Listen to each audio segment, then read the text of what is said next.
Chers amis, chers frères et sœurs, je suis heureux de vous retrouver. Aujourd'hui encore, je vous souhaite un bon sabbat et je vous souhaite vraiment de vivre des moments bénis avec le Seigneur. Alors, aujourd'hui encore, nous nous retrouvons dans l'Épître aux Philippiens.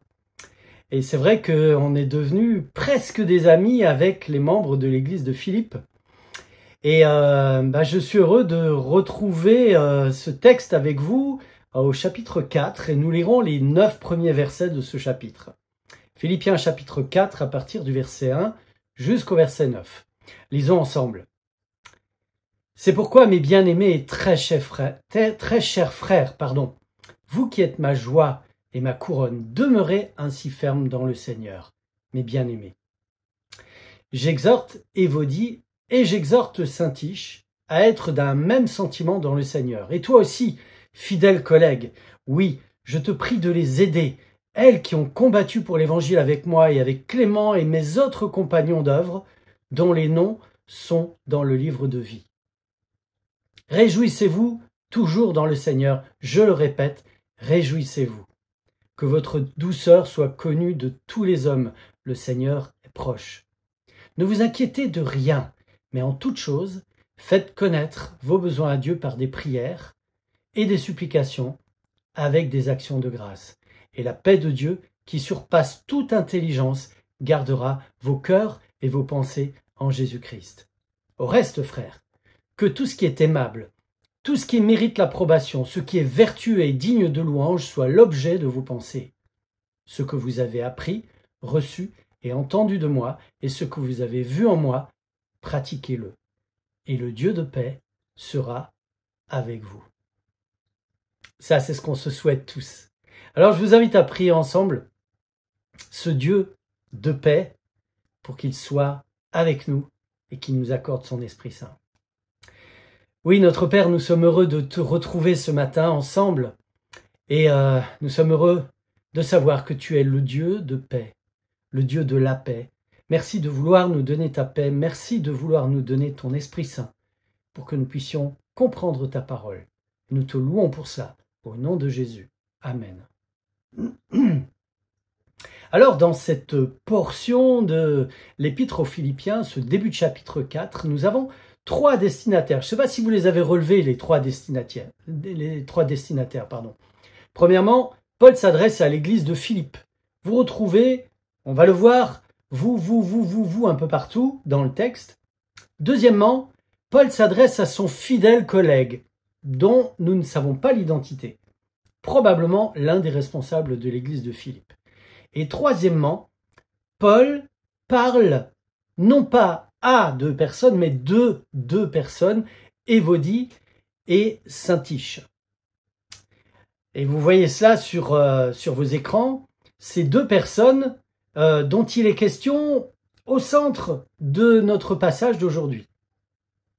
Évodie, qui veut dire prospère, et Syntyche, qui veut dire affable ou béni. Paul ne leur parle pas personnellement, comme à son fidèle collègue. Et on peut se poser la question, pourquoi? Sont-elles séparées de l'Église? Ne viennent-elles plus à l'Église? Est-ce que le fait de ne pas être d'un même esprit a provoqué des dissensions telles que elles ne viennent plus? Nous ne savons pas. Mais toujours est-il que Paul ne leur adresse pas la parole directement, il parle d'elles. Et Paul s'y prend d'une manière très particulière. À partir du verset 1 déjà, on sent que Paul donne le ton. Relisons ensemble ce verset 1. Paul dit, c'est pourquoi, mes bien-aimés, mes très chers frères et sœurs, vous qui êtes ma joie, vous qui êtes ma couronne, demeurez ainsi fermes dans le Seigneur, mes bien-aimés. À 2 reprises, Paul adresse cette lettre, cet écrit aux Philippiens en leur disant « mes bien-aimés ». Mes bien-aimés incluent Évodie et Syntyche qui apparemment ont un problème. Comment Paul aborde ces 2 sœurs dans l'Église? Tout d'abord en leur rappelant, en leur disant tout l'amour qu'il a pour elles, en leur disant toute l'importance qu'elles ont à ses yeux, en leur disant « voilà, vous êtes ma joie, vous êtes ma couronne ». Mes bien-aimés. Voilà comment il faut reprendre quelqu'un. Si le Seigneur t'invite à reprendre quelqu'un un jour, que ce soit en dehors de l'Église ou dans l'Église.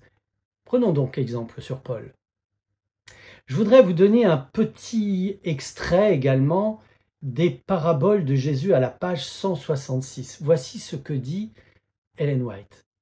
Si vous êtes en communion avec le Christ, vous attribuerez à toute âme humaine la valeur qu'il y attache. Vous éprouverez pour les autres le même amour profond qu'il a eu pour vous. Alors, vous pourrez attirer et non traîner, gagner et non repousser ceux pour lesquels il est mort. Plus grand est leur péché, plus profonde est leur misère, plus déterminés et plus tendres doivent être vos efforts en vue d'assurer leur salut. Vous discernerez les besoins de ceux qui souffrent, qui ont péché contre Dieu et qui gémissent sous le poids de la culpabilité. Votre cœur sympathisera avec eux et vous leur tendrez une main secourable. Quel texte merveilleux! C'est ce que Jésus a fait. C'est ce que Dieu fait pour nous. Paul va donc s'adresser à l'église de Philippe en parlant d'Évodie et de Saint-Tige dans cet esprit-là. Cet esprit qui consiste à dire à l'autre à quel point je t'aime, à quel point tu as de la valeur à mes yeux, à quel point tu es ma joie et je voudrais vraiment te retrouver. Et Paul s'adresse donc à son fidèle compagnon et il lui dit « Je te prie de les aider parce que, vous savez, parfois, on n'arrive pas à régler les problèmes tout seul. Parfois, on a besoin de l'aide. Parfois, on a besoin d'une oreille, je dirais même souvent, on a besoin d'une oreille attentive, on a besoin de quelqu'un qui nous aide à prendre ce recul tellement nécessaire parfois pour pouvoir comprendre, pour pouvoir avancer, pour pouvoir grandir. Et c'est pour ça que Paul demande à son fidèle compagnon de les aider. Surtout qu'elles ont combattu pour l'évangile avec Paul, et remarquons bien, Paul dit d'elles, elles sont inscrites dans le livre de vie. Et en lisant ce passage, je me suis rendu compte que parfois, il m'arrivait de tirer des conclusions hâtives sur les uns ou les autres.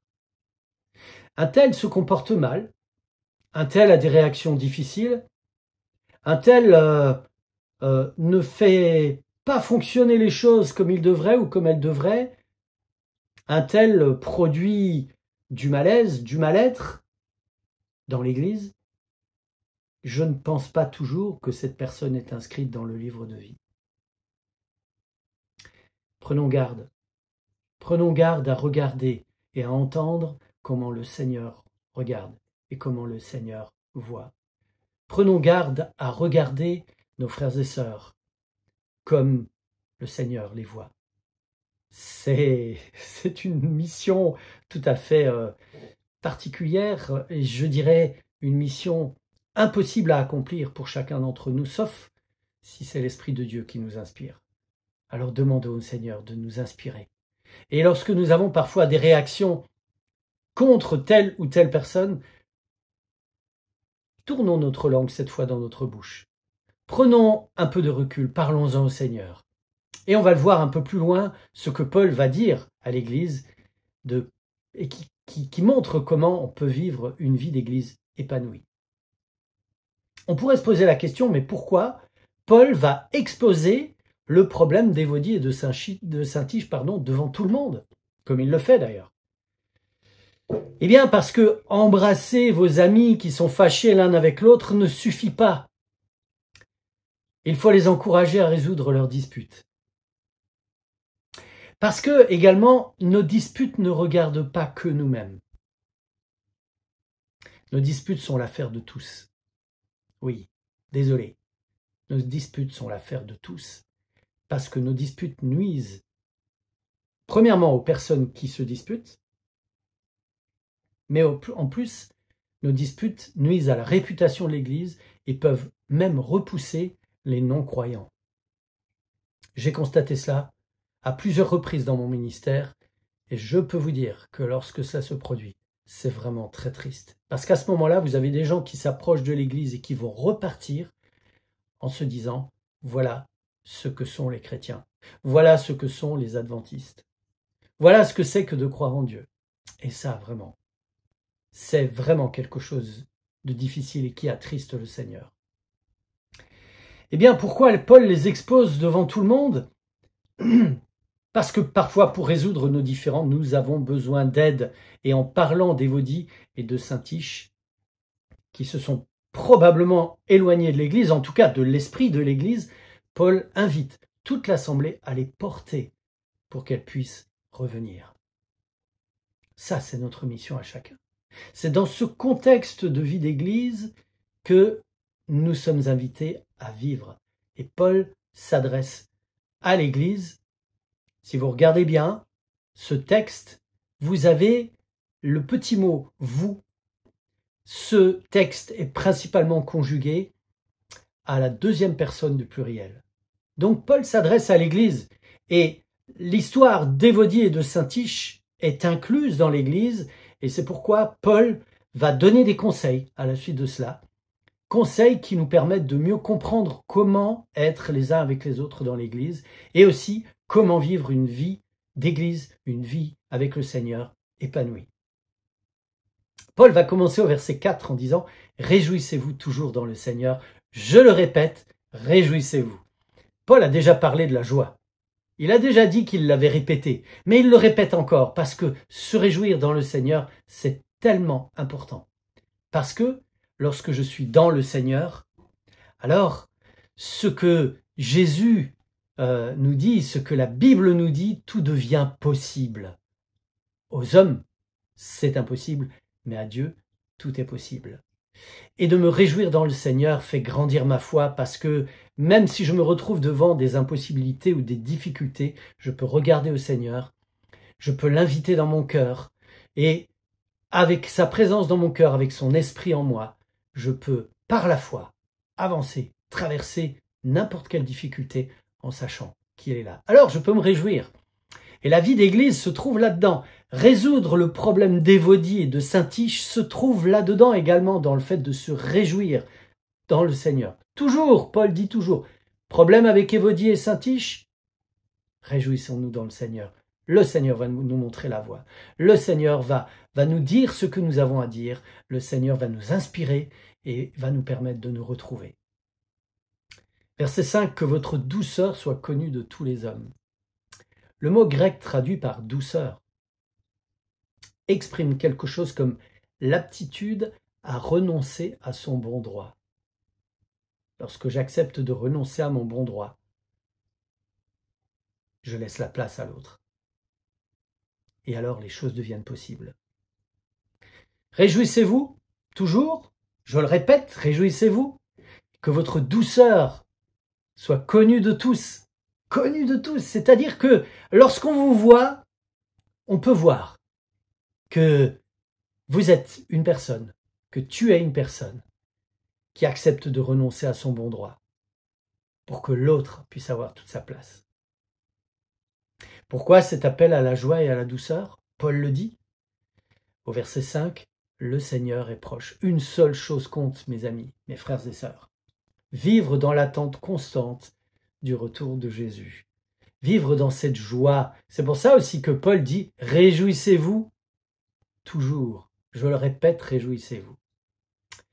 Et au verset 6, « Ne vous inquiétez de rien, mais en toute chose, faites connaître vos besoins à Dieu. » Ne vous inquiétez de rien. Évodie, t'a-t-elle agressé? Syntyche t'a-t-elle remise en question? L'une d'elles ne vous a pas cru, ne t'a pas cru?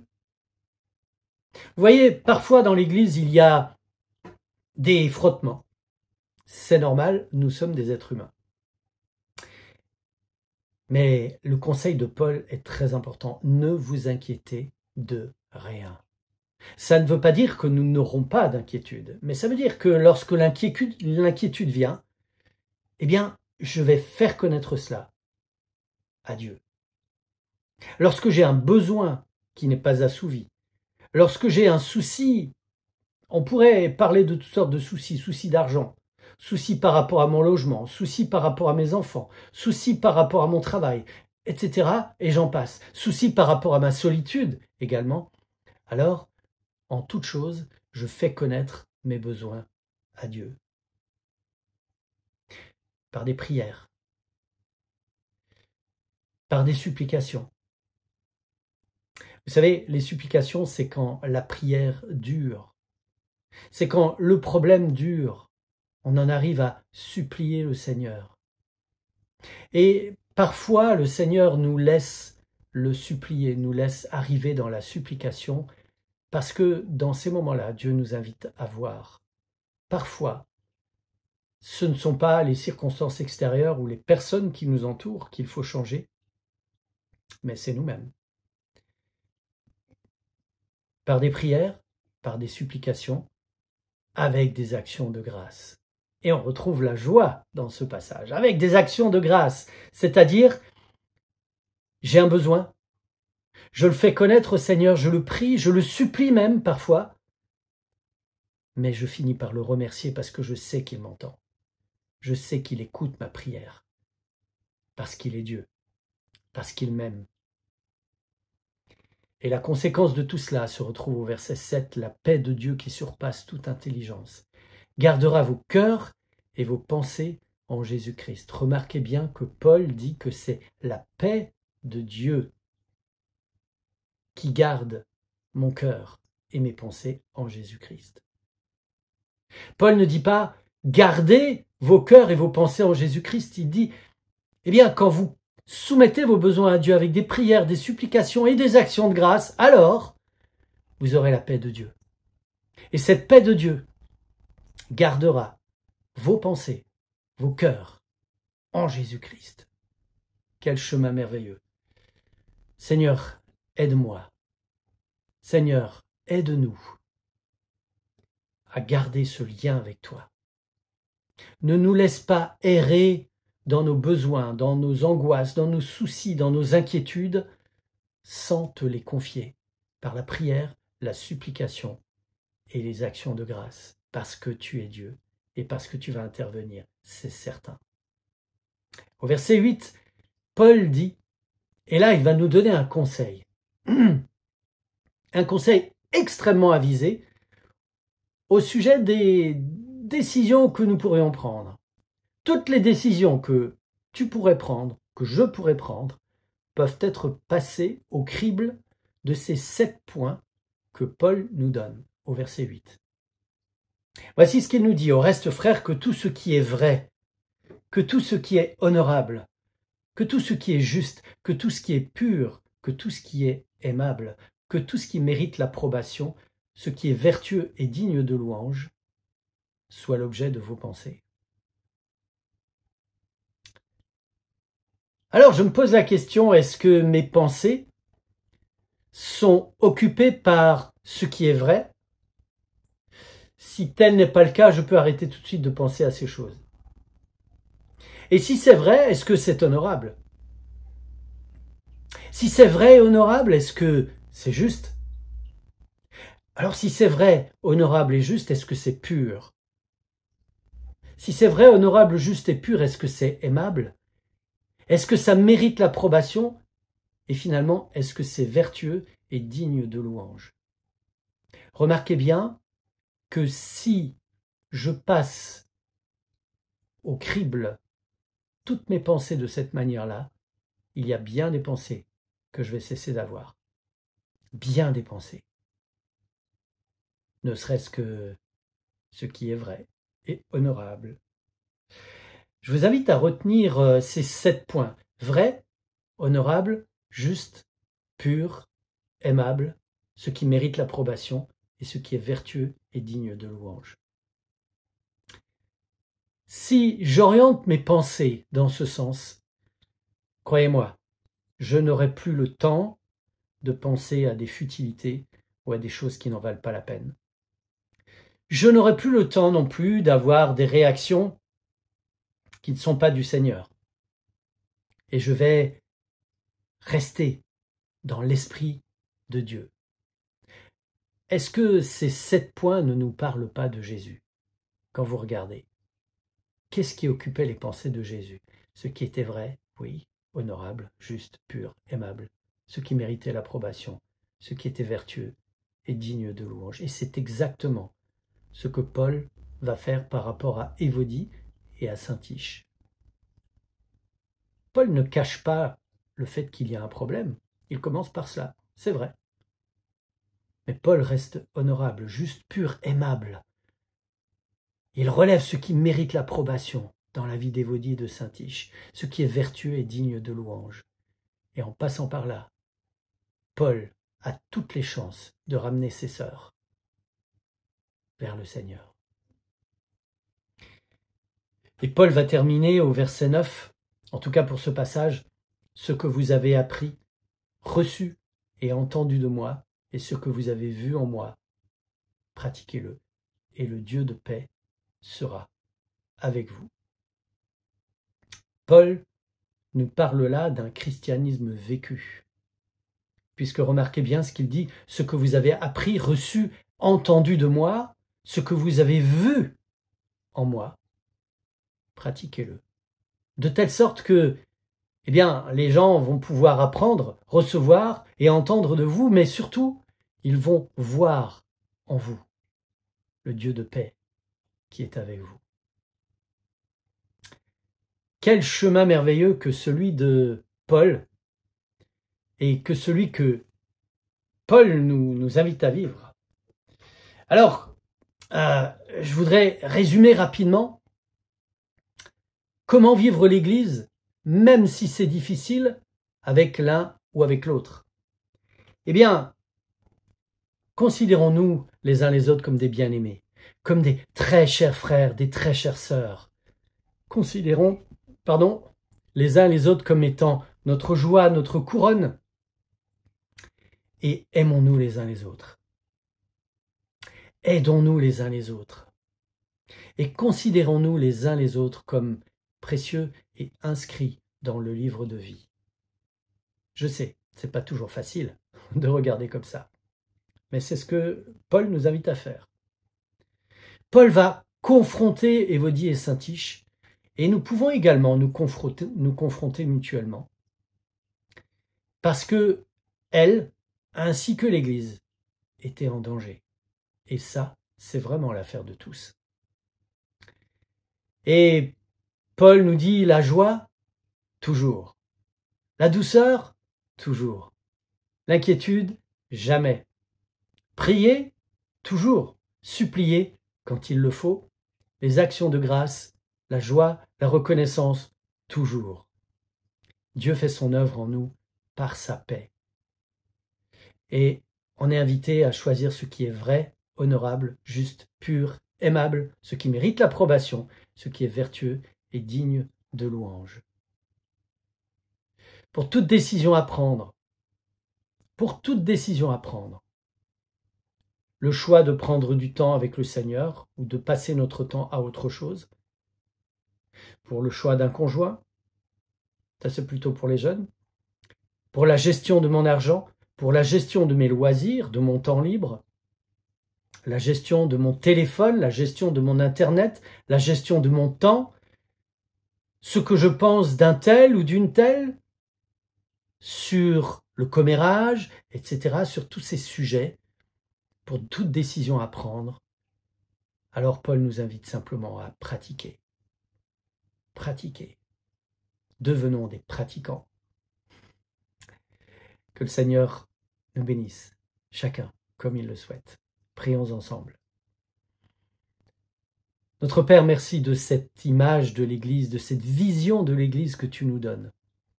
Une vision dans laquelle tu es au centre, dans laquelle ton amour donne le ton pour chacun d'entre nous et entre nous également. Apprends-nous, Seigneur, à nous relier à toi, à te laisser la première place, à te dire nos besoins. Apprends-nous, Seigneur, à être vrais les uns avec les autres et à regarder l'autre comme étant au-dessus de nous-mêmes. Merci, Seigneur, parce que tu nous invites comme tes collaborateurs et parce que tu nous rappelles que nous sommes inscrits dans le livre de vie et nous voulons continuer notre chemin avec toi. Je te prie, Seigneur, de bénir chacun de mes frères, chacune de mes sœurs qui m'écoutent et qui prient en ce moment avec moi. Et je te remercie. Je te remercie parce que tu es un Dieu fidèle. C'est de toi que tout vient Et nous voulons te louer parce qu'à partir du moment où nous te laissons ta place dans nos vies, tu accomplis ton œuvre. Et nous te louons, nous t'en remercions au nom de Jésus. Amen.